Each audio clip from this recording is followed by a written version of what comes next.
So I hope everybody enjoyed their lunch.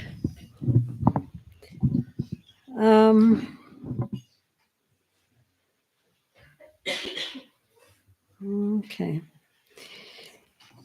If one realized the effect of attachment, but it continues to affect him, what is the step in between that I'm missing? And they say, another one says, how can I not want? I think if I stop wanting, I become a vegetable. I'm afraid to let go of my desires. I think they are the driving force in life. If I don't want, I stop living. Do I even understand the desire correctly? To me, desire is synonymous with goals. How can I live without goals in life? So again, apart from the problem of anger and irritation, the other big thing is our greed, our grasping, our attachment, and so forth. And this naturally underpins so much of our life. So one problem is the word desire, which there are good desires and bad desires. I mean, obviously, we desire to breathe, and therefore we breathe. We desire to get up in the morning, so what we get. That is not karmically negative. That's just, keeps us going. We have to also remember that this is the kama loka. This is the realm of desire. There are three realms, the realm of desire, and then the rupa, the material realm, and the immaterial realm, which had to do with meditation and the jhanas. So all of us, and including most of the lower celestial realms, are all under the sway of desire. And so there are good desires and not so good desires.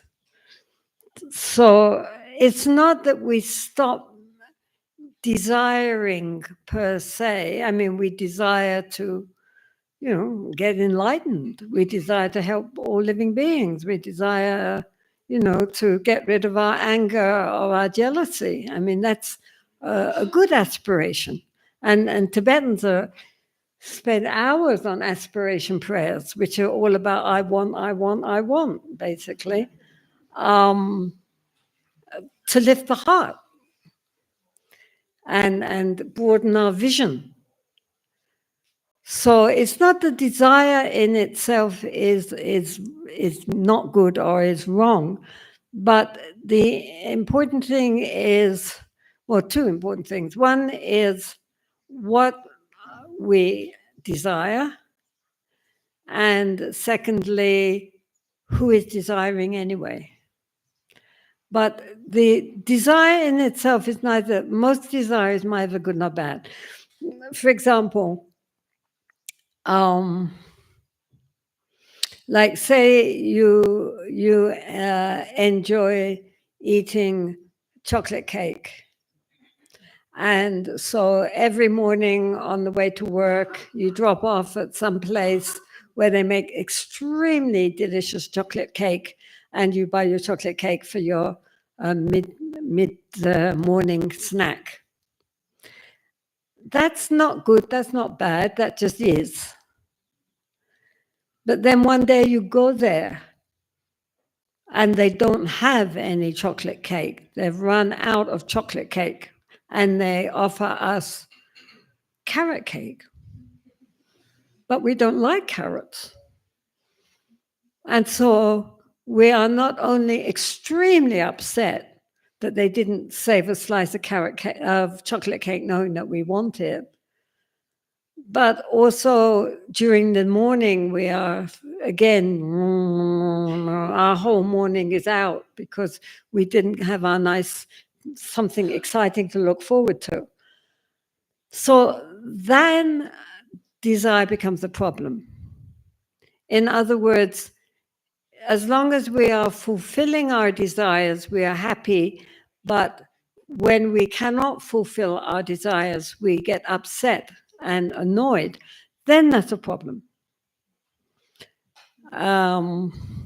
Somebody said, Madam is wanting, but Madam is not getting. And that sums it up. So when Madam is not getting, what does Madam do? That is the question, right? There's nothing wrong with liking one thing and not liking something else. But when we can't get the thing we want and we can only get things we don't want, how do we respond? That is the problem. And if we say, oh, well, so what? Who cares? Then there's no problem. But if it really worries us when all our desires are not fulfilled, then of course that becomes a problem. So, I mean, until we really are on a very, very high spiritual level, we must also remember that most books, Dharma books, are written from the aspect of like an 8th level bodhisattva.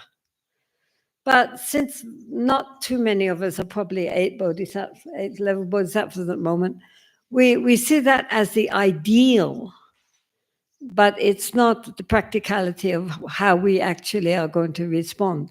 So this is again why practices like mindfulness and awareness and just being conscious of what's going on in our mind at the time when it's going on is so important.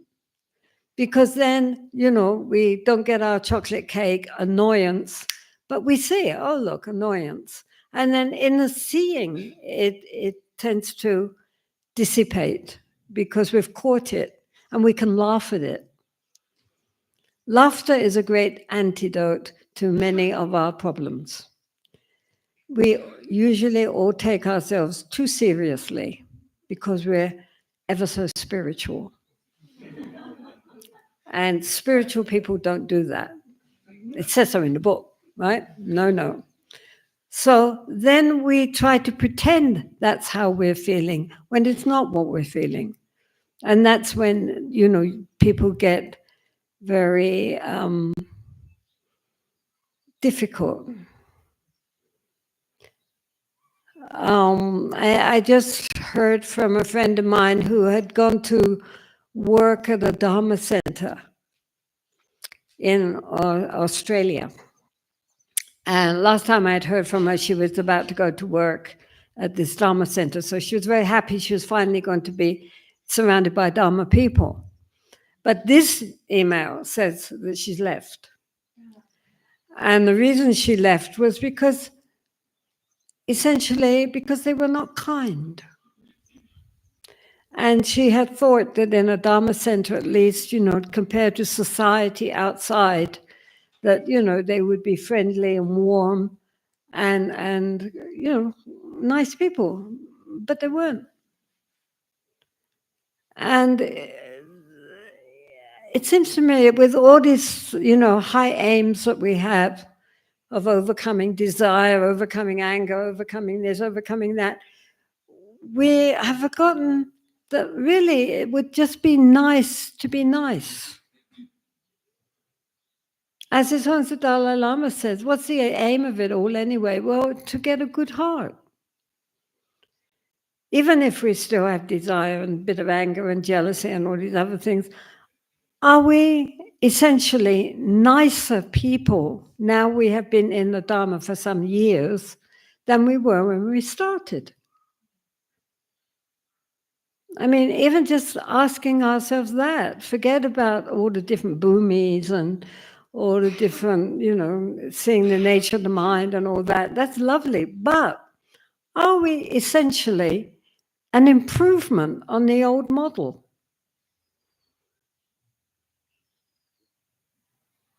For one thing, do we laugh more? because also Buddhist converts, at least, tend to take themselves terribly seriously.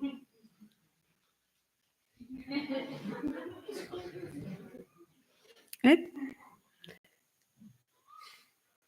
Our nuns are always laughing. And people notice it when they come to the nunnery, how jolly the nuns are, even though they live, a relatively austere life. They get up at 5 and they're studying and practicing and doing pujas, and they don't have much time to themselves, but they're jolly. And by the time they collapse into bed at 11 at night, they're ready to sleep. But they don't take themselves too seriously. I guess because it's part of their culture. So it's not, but people who come in from outside, including Indians who were not brought up in a Buddhist area, they tend to take very literally everything they hear and read. And because, as I say, most of the instruction is for very hopefully advanced practitioners, and we are not advanced practitioners, therefore there's a clash between how we're supposed to be according to the books and how we actually are, which is not according to the books. So this question of desire comes into that. Desire is, we cannot eradicate desire just by wanting. It's very more than anger. The Buddha said that anger, because it's a very negative emotion which causes a lot of trouble, is 8 times more karmically serious than greed and desire. But greed and desire is so much more difficult to overcome because, on the whole, we like it. We don't like being angry because people don't like us. And often we don't like ourselves and we do all sorts of things we shouldn't have done, and then we feel bad about it. But desire, if it is fulfilled, gives pleasure. And we mistake pleasure for happiness. And therefore we assume that the more pleasure we get and the more our desires lead us along, the happier we will be. And we don't understand that greed, the Buddha said, greed and grasping is the fundamental cause of dukkha, of suffering. It's hard to see that.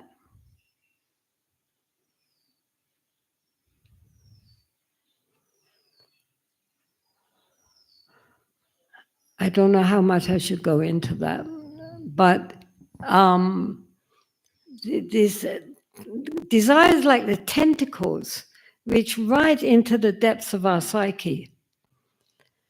And so it's difficult to even recognize sometimes what is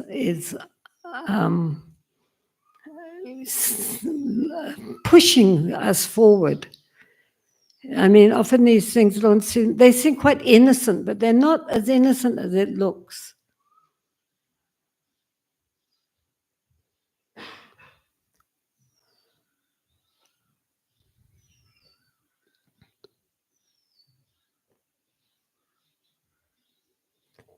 It's a very complicated subject, and we don't have really much time to go into that one. So he's saying here, how can I not want? I think if I stop wanting, I become a vegetable. So the problem there is mistaking our greed for the natural process of living. I mean, the fact that we wake up in the morning and then we get up and then we desire, for example, to go to the bathroom and then maybe, have a cup of tea or coffee or maybe sit down and do some practice. That's all based on wanting, but they in themselves are karmically quite neutral. It doesn't mean we don't ever want to do anything anymore. That's not what they're talking about. What they're talking about is the kind of desire which grasps us, that becomes either an obsession or an attachment, or based on this grasping of the mind. Like our mind has all these little hooks which catch us and keep us attached to various things. That is what we have to be able to look at and see, and whether or not that is helpful or not helpful. I mean, even the highest lamas, they have their food favorites and certain things they enjoy doing and probably other things they don't enjoy doing. It's not like they are exactly not like, they're happy, right? It's not that. I mean, they're people. We're all humans. That is not what traps us. What traps us is the grasping at results and the grasping at, I like this, but therefore I don't like that. Because also our aversions are also a kind of grasping. So this is why, again, mindfulness is very helpful. Because, I mean, look at the lamas, they're endlessly building, they never stop. I mean, they've been in India 60 years and they're still building. Don't say they have no desire, right? They have desire to have a bigger monastery than the one next door. Isn't it? I mean, when they started, they were little, modest little places, very sweet, very nice, the best they could afford. And then they discovered Taiwan, and then Korea, and then Vietnam, and now China also. And so all these big, huge monasteries are being built to satisfy the aspirations, we can now say politely.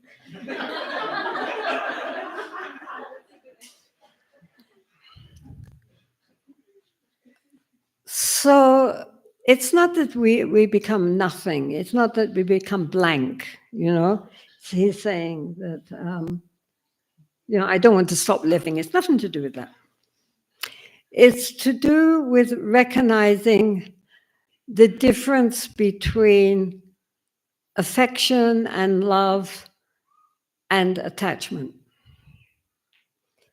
So this is the point. It's not even what we have or how much we have, but how much we cling to what we have.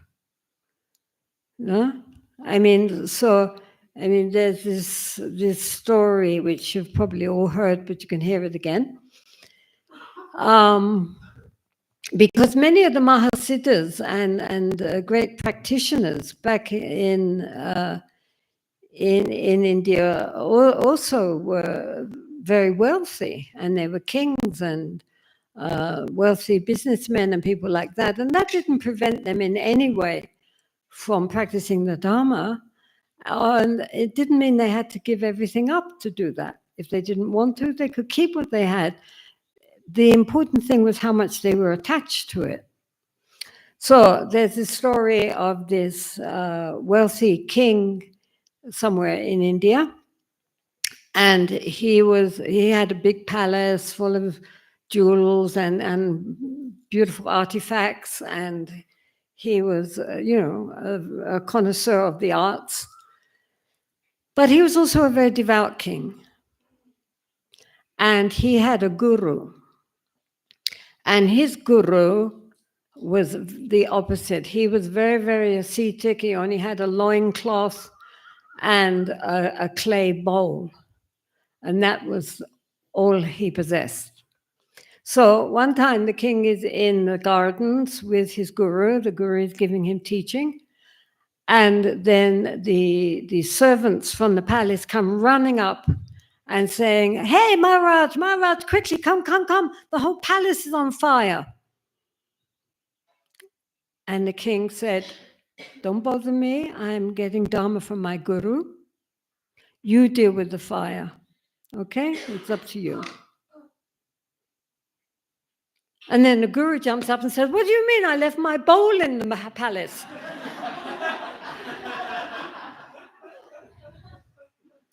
That's the point.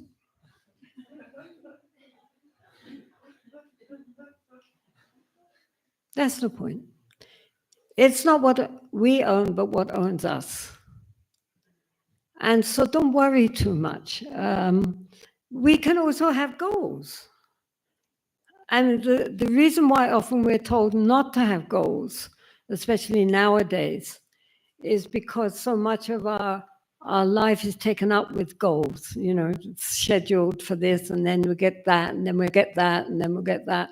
And so to stop that, to drop that and not make our Dharma practice also goal-orientated, which is just another aspect of the ego.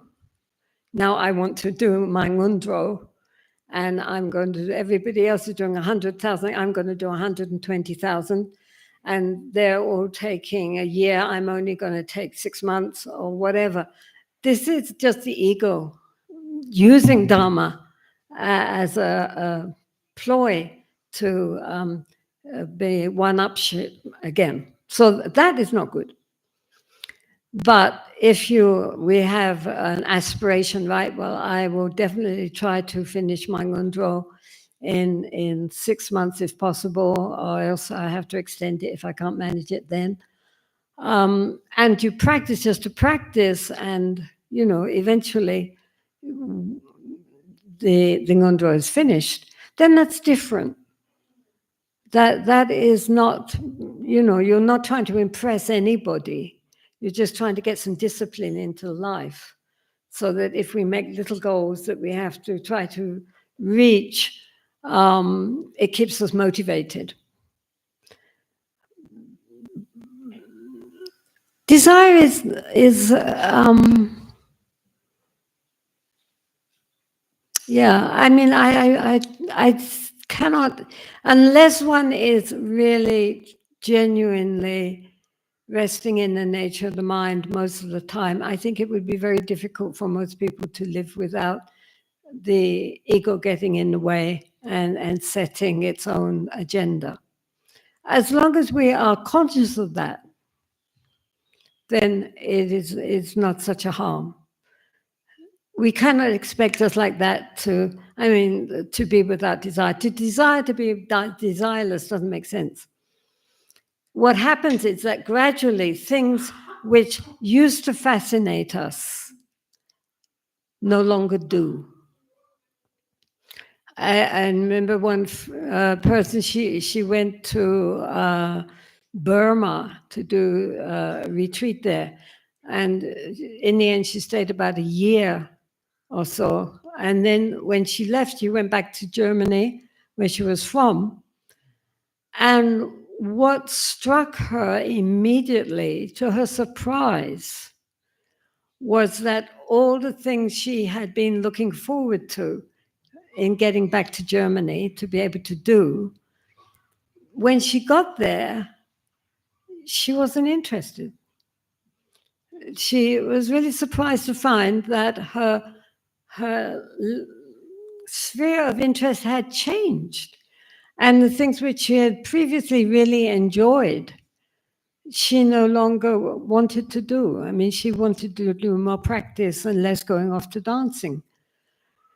So that's when it begins to, shift, the shift in what is once very fascinating and which we really desired and felt that we couldn't live without, it would be so miserable.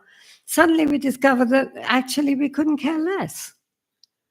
And that isn't what is calling us anymore. What we really want to do is something quite different, like go and do another retreat, or go and share what you have learned with others.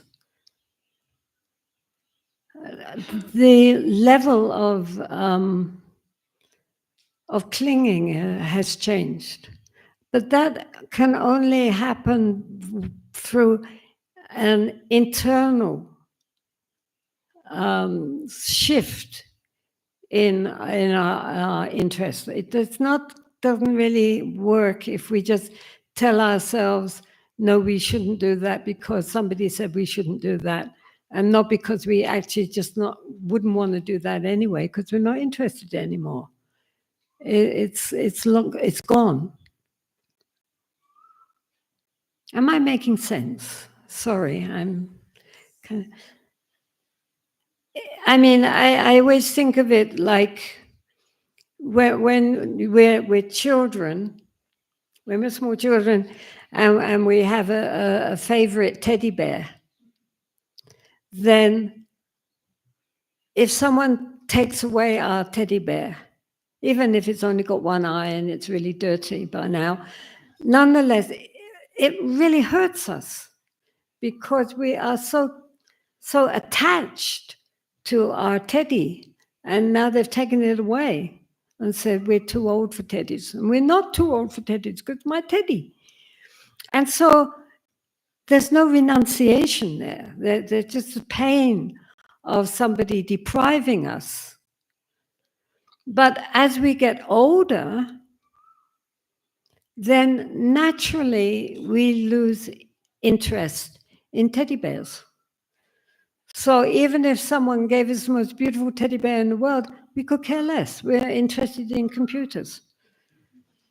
We're interested in whatever we're interested in. That interest, we have outgrown an interest in teddies. We may have an interest in something else, but nonetheless, we have matured. Buddhism's always talking about maturation and liberation, mindrol. And so as we inwardly mature, not just outwardly, but inwardly, especially with the help of practice, then our interests shift from what they were when we were children. And because many people never really get to even that stage. Outwardly, we look, very old. Inwardly, people have the same emotions as a spoiled little 4-year-old, but they cloak it a little better sometimes. But inwardly, we haven't matured. And so that's also what practice is about. It's about helping us to inwardly, with our emotions, our greed and our anger and our things, to gradually mature to the point where these things no longer control us and eventually slip away. It's again, as you can think of, like in the summer, when the trees are all, in flower and leaf, then if we pull off a leaf, there's resistance. It doesn't want to leave that tree. It's hard to pull the leaf off. But come autumn, then the leaves of themselves fall down in order to make way for new leaves to come up. And so that's what we need to do, that we're not just giving up things, giving up desires, just because we're told we have to, because that's, the spiritual thing to do.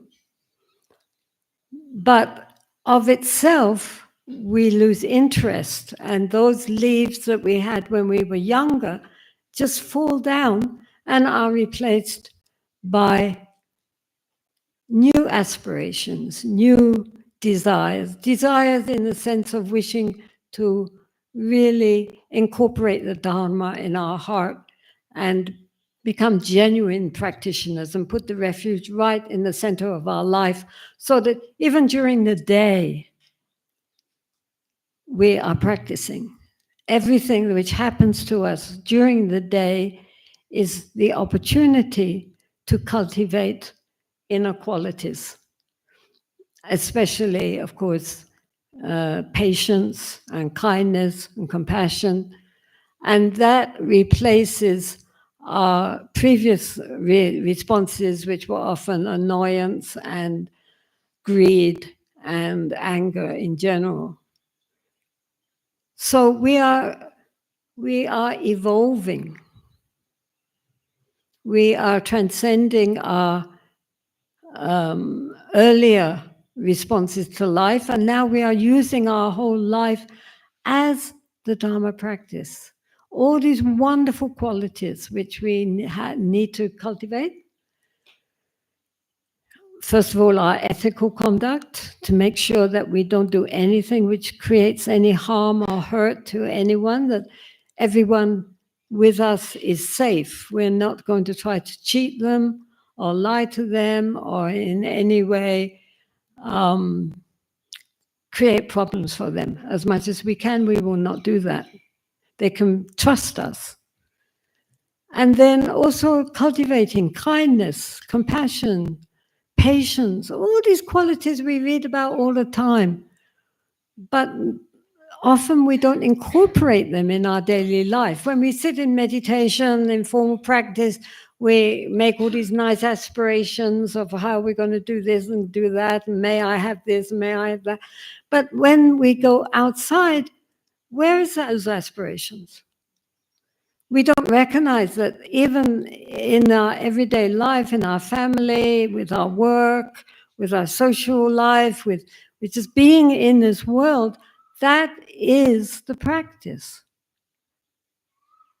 How do we maintain our equilibrium? How do we maintain our balance, our awareness, our openness of heart? Otherwise, what's the point? We talk about bodhicitta and enlightening all beings, but then we get annoyed with those very beings that we're supposed to be helping to gain liberation. So what's the point? If we are genuine, then our everyday life should, as it is, be our practice. And the hard parts are often the best practice, right? Like doing exercise. Those machines which challenge us most are the ones which we should get work on. Mind you, I don't like my pacer, so I can't really talk.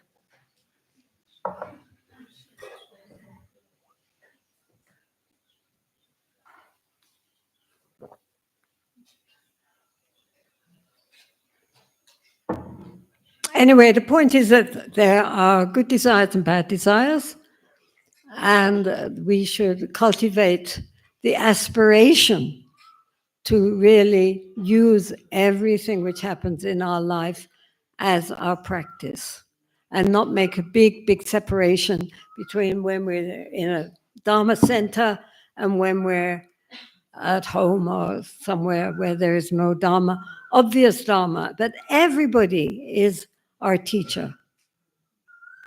Everybody can be teaching us something. And we can't talk about, universal love if we don't try, even a little bit. Slowly, more and more and more.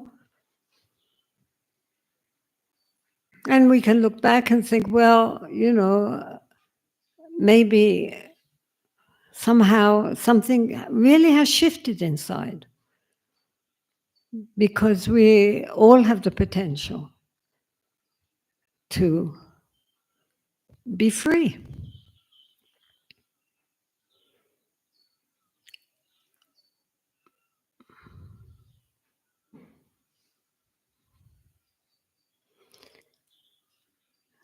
Ultimately, we already all are free. We just don't recognize it. That's our tragedy.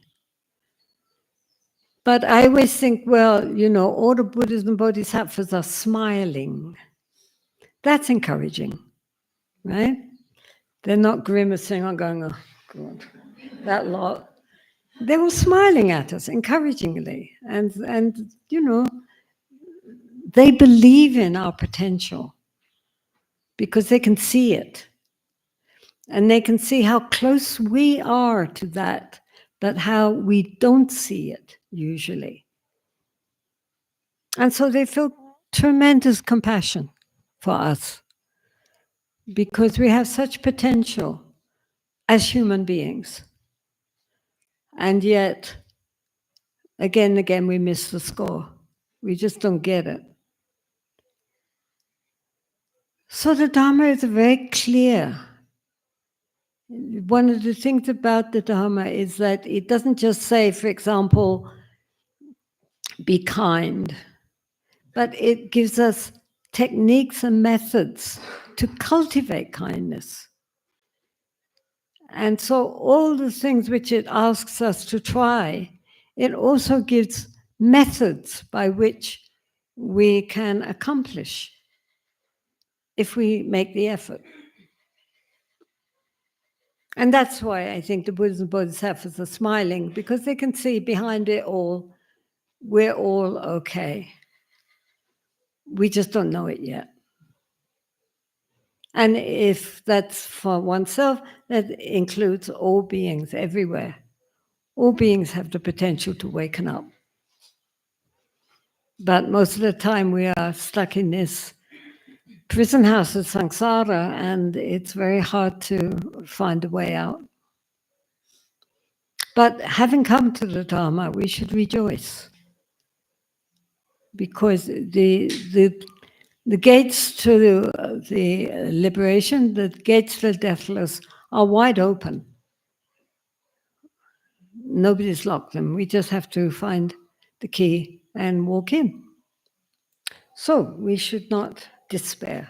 There's nothing to despair about.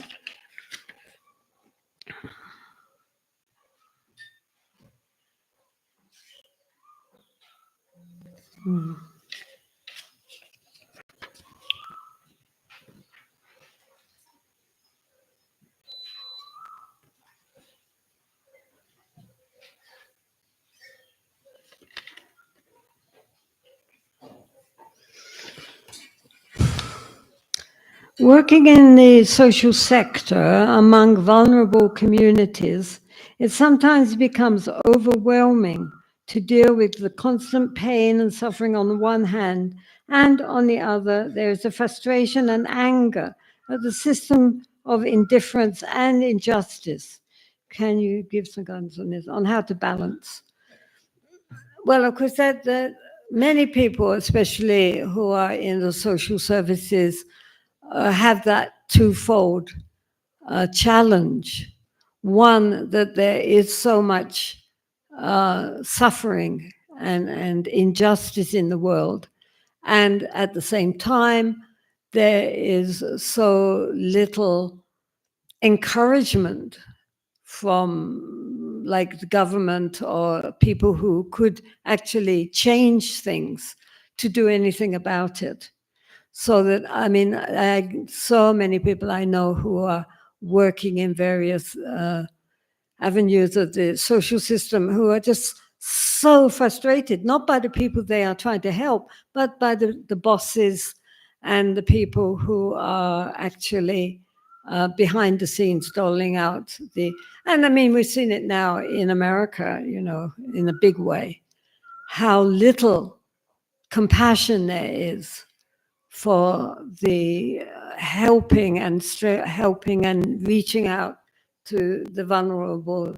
And for example, even also in Myanmar now with those, I mean, apart from the terrible military government, they also have had this terrible, terrible earthquake, which the epicenter was exactly that hill where all the monasteries are.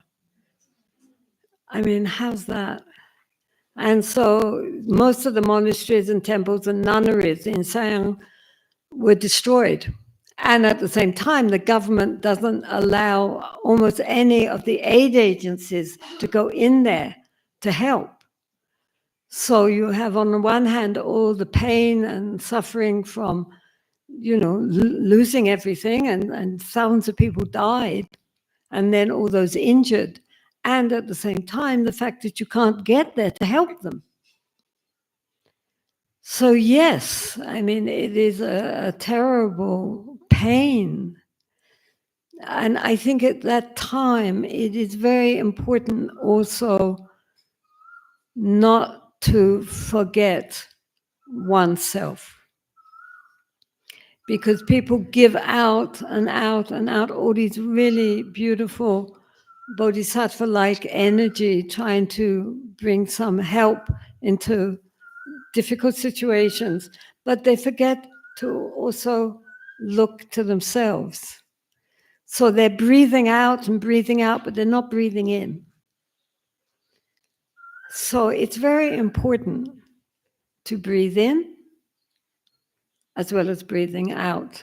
I mean, it's like if I'm offering somebody to drink some water, I have to make sure that there's water in the glass to offer them. If the glass is empty because we haven't given any attention to giving myself any water, then I've got nothing to offer. So it's very heartrending, but it's also very important that we do not neglect to give help and kindness and compassion also to ourselves. It's like, with a smartphone, you have to keep recharging. If you don't recharge, it goes flat, and then it's no use to anybody. So it's not selfish to give attention also to oneself and one's own needs in order to empower us to be able to give out to others. And to send lots and lots of love also to all those people who are causing the problems in the first place. Not to, in your heart, make a division.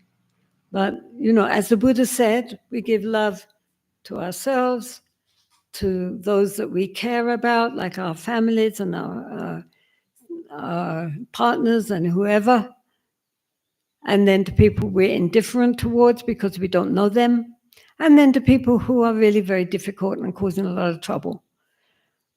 Everybody should receive the healing waves of our loving compassion without any exception, and not just humans, of course, animals, birds, fish, insects. Beings seen and beings unseen, so also all the spirit realms. And the whole universe, which is vast. There's no one anywhere who is not worthy of love. And so in these difficult situations, we have to really do what we can, recognize that we cannot do everything, it just isn't possible. And yet, at the same time, also give out our love and compassion to those who are causing the problems in the first place. May they be well and happy. But then back to oneself. May I be well and happy. So otherwise we burn out and we lose hope and we lose any, in the end we lose even any desire to try to help because it all seems so hopeless. And yet, one by one, things can happen. But it has to be to everyone, not just to those victims, but also to the perpetrators, because they also need lots of compassion.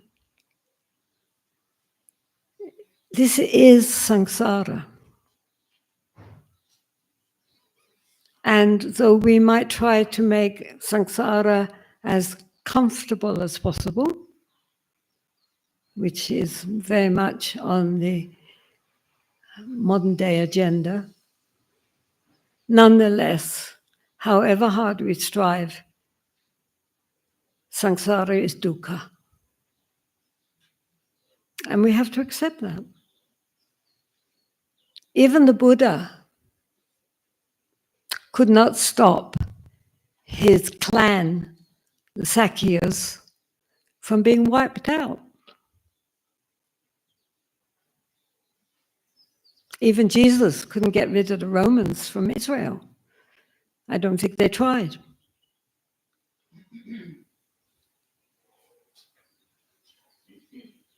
We have to accept that if we have planted negative seeds, negative things are going to come up. Poisonous plants will come from poisonous seeds. And we've, in our history, planted endless poisonous seeds. And who knows where we were at that time, what we were up to. So we do the best we can. We try to help where help is possible. And we give out where it isn't possible. Anyway, we give out goodwill and good feelings. And we pray that they may all eventually overcome their suffering and be well and happy. But the point is that we cannot solve the problems of the world. But we can solve small problems of the world. We can make somebody smile. We can make somebody laugh. That's enough. I mean, some people seem to be called to do great things and beautiful things, and that's wonderful. But for the average person, we can only do a little bit here, a little bit there, but with the right motivation, and at the same time, not forgetting self-cultivation as well, because what you breathe in, then you breathe out. And just have to accept that even with the best will in the world, we cannot solve the world's problems. All the world's problems are enormous. And most of them have been created by us humans. I mean, if we stop messing around, the world would be sort of fairly okay. After all, lions and bears are very few. They don't normally cause too much problem. I mean, it's the human lions and bears which cause the problem. This fly is very happy. Even flies want to be happy. They have their desires, and if they can find a nice place to stop, and then they clean themselves, and they're feeling good. We are all interconnected.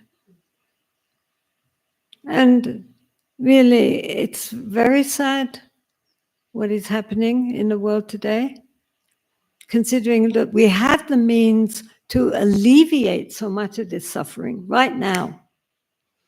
If people would just wake up, then so much, I mean, all the billions and billions of dollars which could, cure so much, all the medicines, all the outreach, which we could easily, it's there. There's more than enough food to feed the planet. There's more than enough money to build everybody nice houses. There's more than enough of everything on this planet right now. But because people are caught up in their greed and anger and delusion, it's never going to work.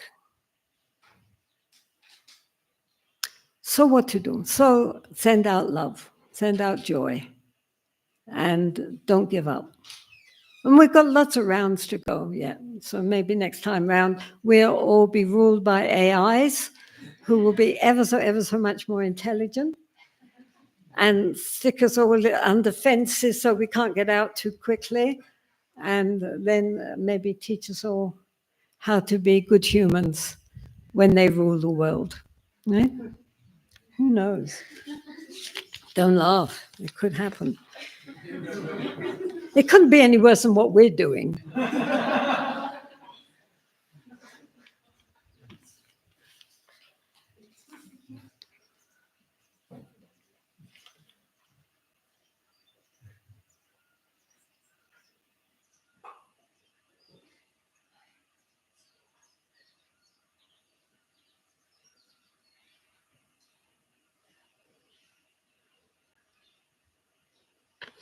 Yeah, so this person is asking about how to balance material world and spiritual world. The thing is to bring them together and not make a divide between this is dharma, this is spiritual, and this is just samsara, worldly activity. If we think like that, then they never come together and there will be no real inner transformation.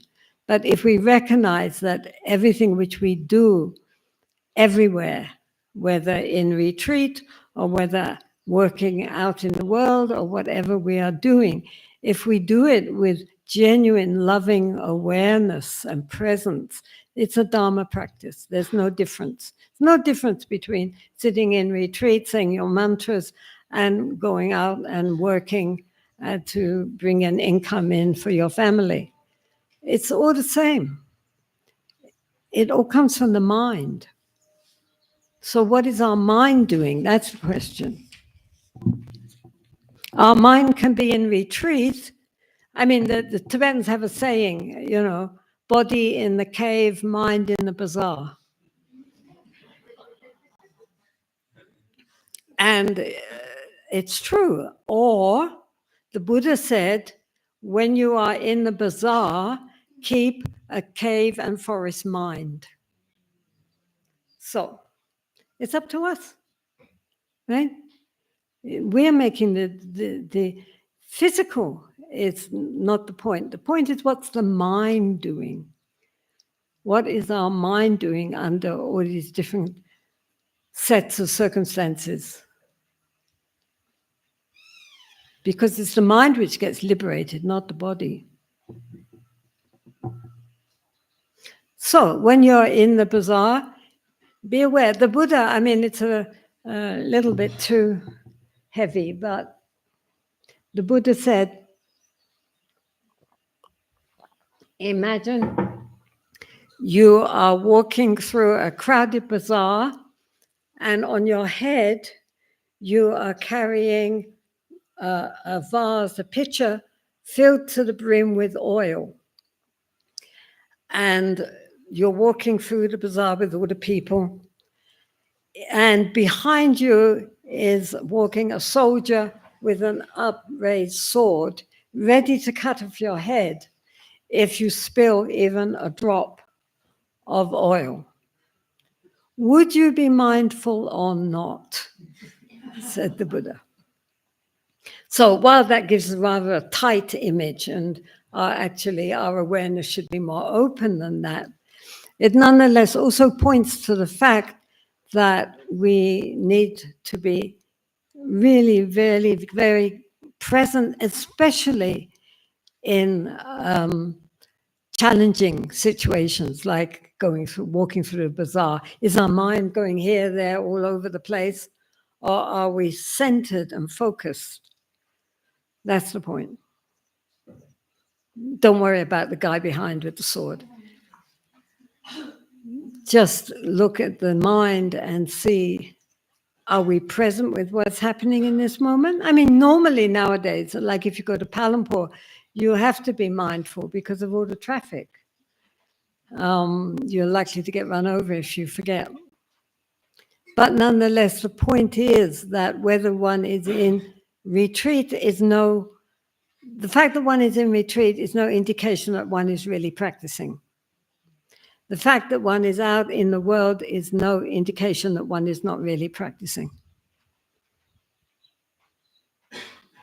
So, under all situations and in all contingencies, we should keep a very open, spacious, present sense of presence of what is going on inside ourselves and at the same time what is going on outside and the interconnection between the two. Because the interconnection is our organs, our eyes and ears and nose and tongue. The brain itself doesn't know. We think that the brain is telling us what is on the outside. But the brain itself is blind and deaf and dumb. And it's centered in the middle of the cranium. It doesn't know anything. It just gets messages sent to it by the sense organs. And out of that, it has to try to contrive some kind of movie which we can all agree on, and that will help us to live.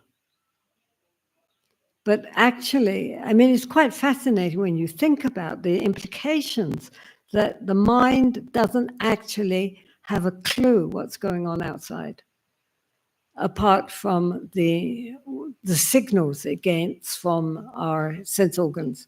And some neuroscientists have even suggested that 70, 80% of what the brain informs us we are seeing is just made up. Because it doesn't know. It can only try to make a picture so that we can relate to it. So they call it controlled, because it's controlled by the fact that we all have more or less the same kind of senses. It's a controlled hallucination. That's not Nagarjuna. That's present-day neuroscientists. So, whether we are in retreat or whether we are out in the world, we are moment to moment to moment creating our own fantasy, our own dream. In traditional texts, it says it's like an illusion, like a mirage, like the reflection of the moon in water. It's trying to show us that what we actually perceive is not necessarily what's actually out there. And a different animal or insect would perceive things in a very different way, but it's the same, it's a reality also for that insect or animal. And so as humans, we have the same kind of connection to see more or less the same sort of things. But actually what is out there, nobody knows. So therefore, the only thing to do is to really learn and understand about our own mind. And now even, neuroscientists and others are meditating because they recognize that consciousness can never be, they don't know what consciousness is. I mean, this is one good thing, at least they're being more honest. They haven't got a clue what consciousness is. They can't find it. It's not in the brain, but they don't know where it is. And you can't catch it on a machine. And you can't see it in somebody else. And the only place where we can see consciousness is within our own minds. And so now more and more scientists are recognizing, yeah, you're right. The only thing to do is to sit down and look inside, because outside, they don't know. So aren't we lucky, is the answer to this, because we all have our practices, we all have our meditations, and most people have some guidelines, and there are many, books and things on the internet to help us and guide us, and also many living masters still around. And so we have an enormous advantage over so much of the world who don't know that the answer to it all is within our own hearts. So please, when you go back, recognize that whether you are sitting on your cushion or whether you are out dealing with your family or the world, that all of it is your practice, right? There's no time, even dreams. I mean, Tibetan's a great one on dream yoga. So they don't give you any peace, right? You're all the time, whatever you're doing, in the bathroom, in the bedroom, in the living room, out on the streets, there's always a good practice to do something, right? How wonderful. Sometimes people are a little bit difficult and sometimes disappointing, but Dharma is never disappointing. Dharma is a true refuge, and we should be very grateful that it's still very alive, very real, and that there are still masters in this world who can help us. And so really and truly, we should be very, very grateful that we are still living in a time when the Dharma is alive and real. Who knows how long that will last, but it's here now.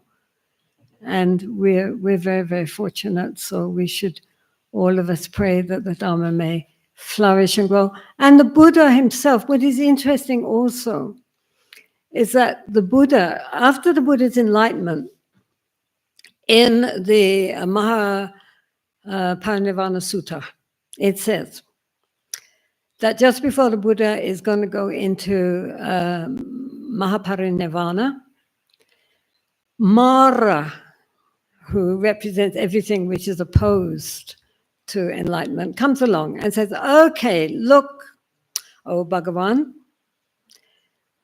when you first got enlightened in Bodh Gaya, I came to you and said, okay, now you've got it.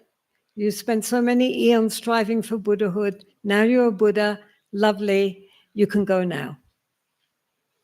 And you said, oh no, Mara. First, I have to firmly establish the Fourfold Sangha.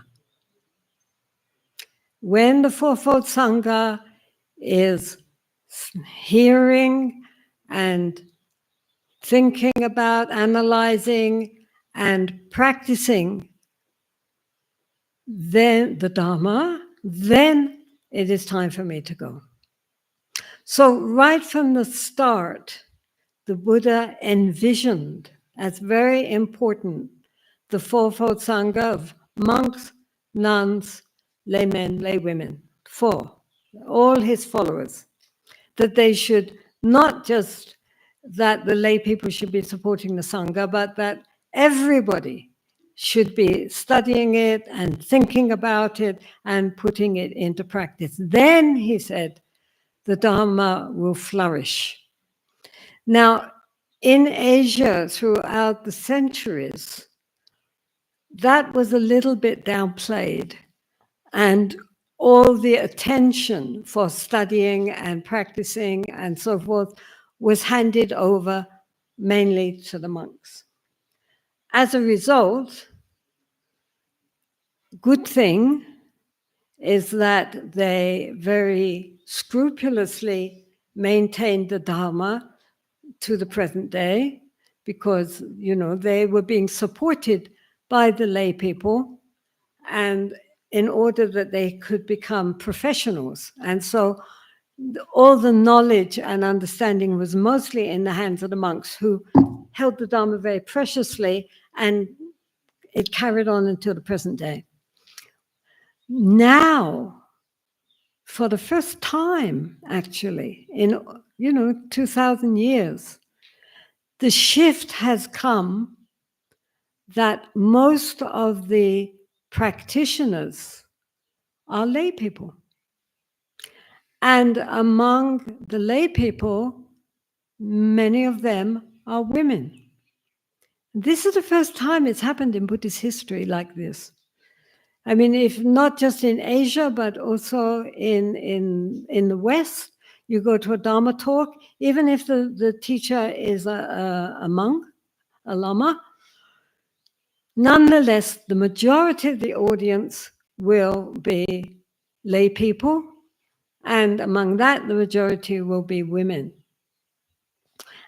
And they are not just ordinary women, but highly educated women, right? You give you a book in your language to read, you can read it and you understand it. This is very rare. I mean, we take it for granted, but actually this is really a very recent phenomenon, that there should be so many lay followers who are as educated and often as, done retreats and whatever, as the professionals, the monks. And so the monks themselves have to change because they have been brought up, like in the Tibetan Sangha or wherever, since they were very small. Especially the incarnate lamas, the tulkus, the youngsters, without women, not even their mother often, in monasteries, trained to teach other monks. But now, when they are going forward, since the exile, most of the audience are not monks. Most of the audience are lay people, women.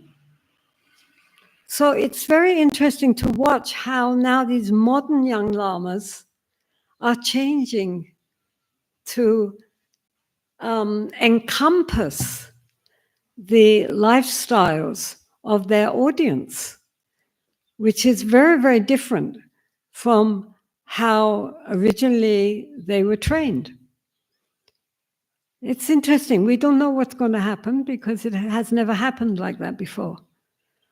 But they are very conscious that now they have, most of their students are very devoted, very sincere, very intelligent, and likewise now many of them are, many of the scholars and the translators and more the teachers are lay people and often women.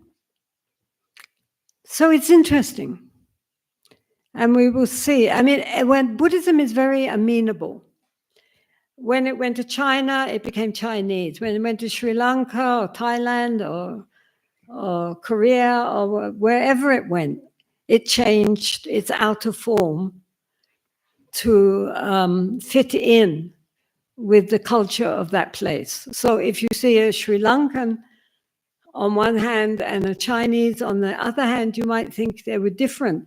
But when you get to the real core of the teaching, it's very noticeable how they are really just about identical. It's like, you have a porcelain pot and a glass pot and a gold pot and a clay pot, but the liquid inside is the same.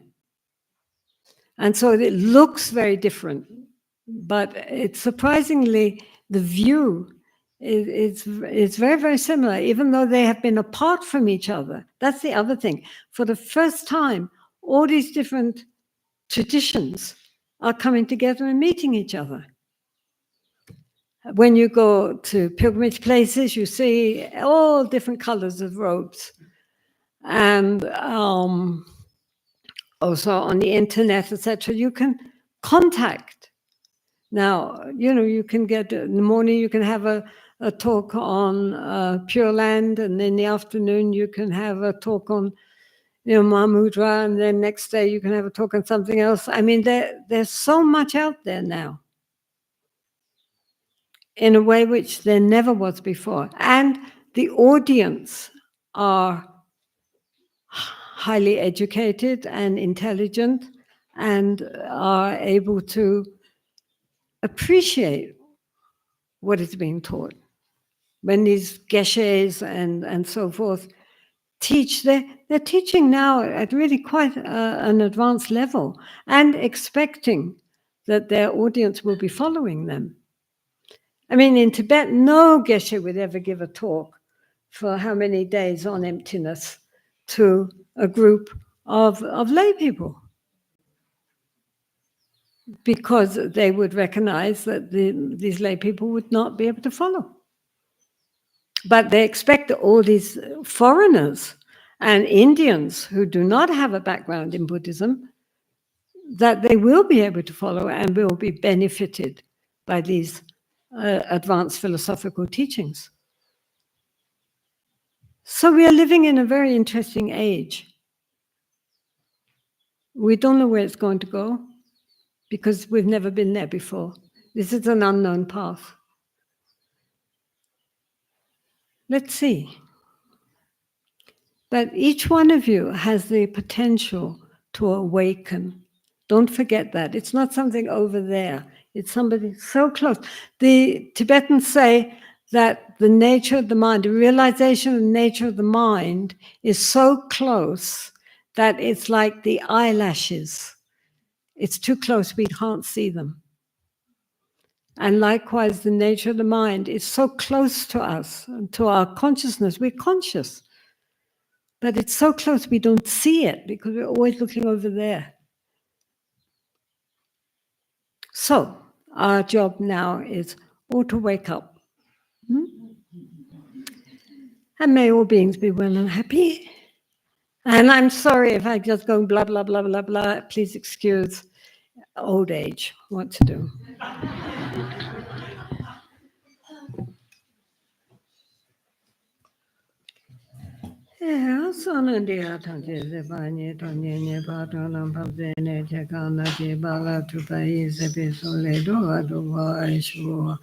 Jamba Bawa Jita Jamba Dan Kundu Zambo Dayande Sinde Dida Kundi Jesu Dalachi Geva Dia Tanchira Moa Chacho Sencho Rimbo Jemati Pana Jeji Chewanyamba Me Payango Ne Kundu Pewa Shu.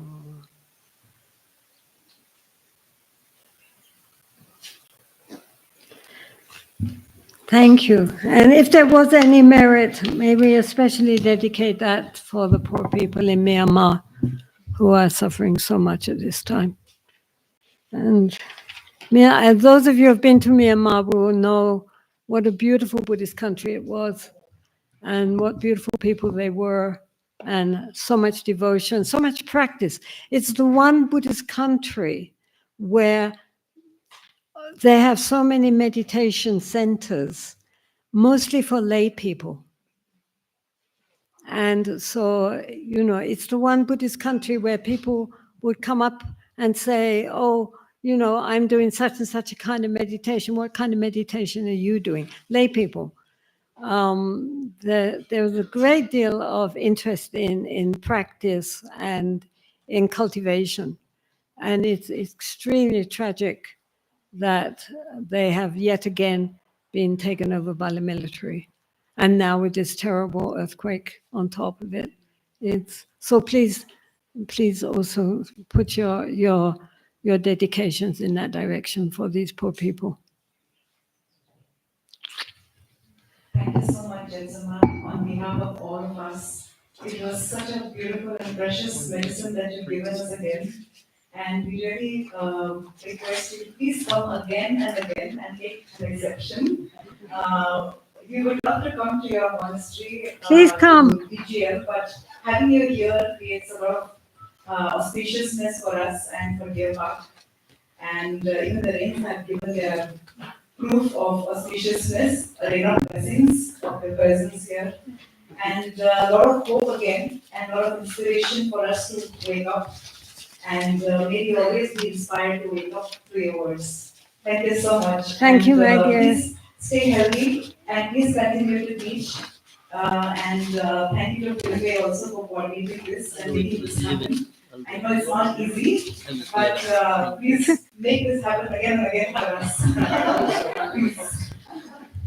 Well, then I will say one thing is that, I've been coming here for many years now, as I know, and always it is a joy because they are such beautiful people who are running this center. They really are extraordinarily kind and welcoming, and their hearts are completely dedicated to sharing the Dharma with as many people as possible, and also appreciating that we are in India. And India, of course, was the land of the Buddha, unless you go to Nepal, and they'll tell you he was Nepali.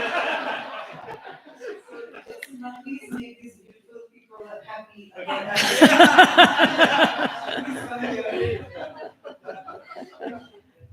Oh, no, they're a great team, and they've done wonders for spreading the Dharma far and wide, and we really appreciate that they live on this land and that they have brought this wonderful teachers and teachings from all over to help us to wake up.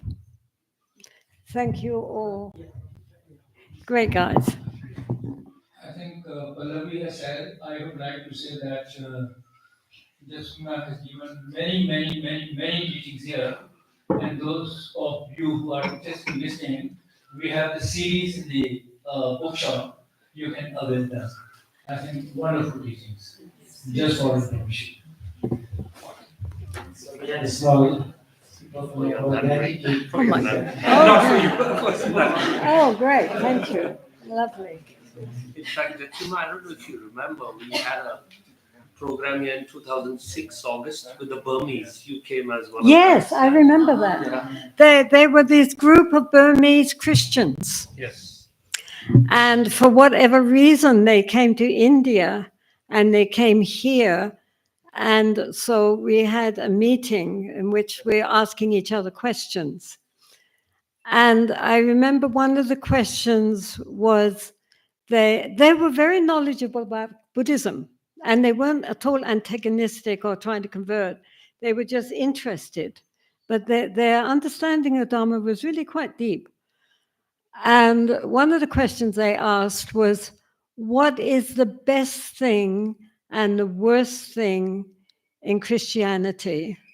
And what is the best thing and the worst thing in Buddhism? So, I mean, on the spot. So I said, well, the best thing, one of the great things about Christianity is faith. They have tremendous faith in Jesus. That's the best thing. And if you have that devotion, then the blessings will come. The worst thing is that basically all you do have is faith. And if you lose your faith, you've got no real logical underpinning to turn to. So that's always a big danger. And they agreed. Well, they had to, didn't they?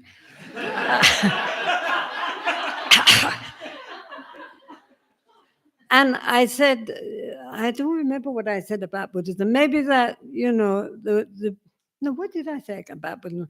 Maybe that it was,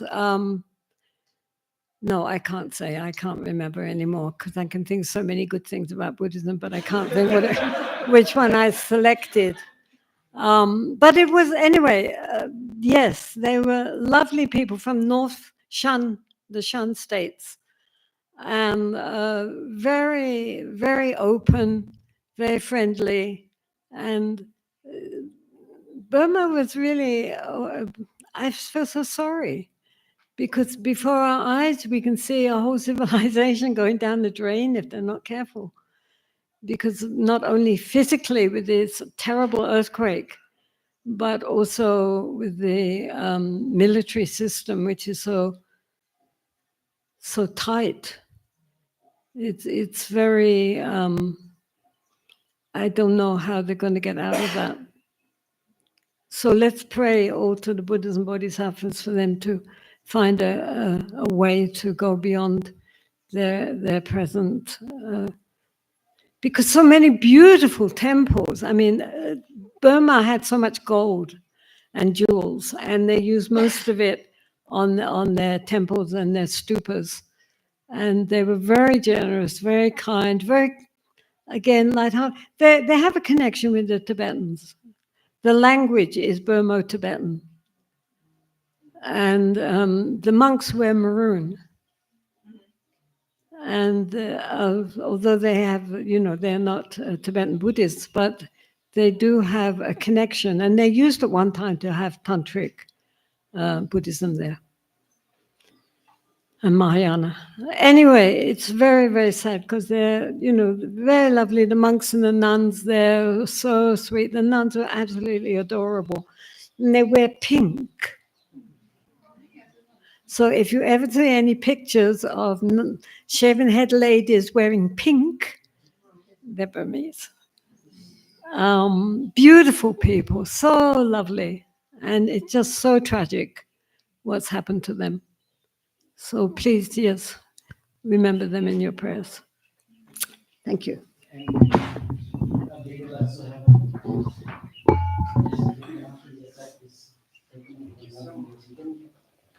And we will have group photo as a souvenir in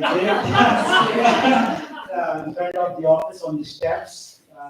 Remember the Jetsunma. Please, if you want, you can join.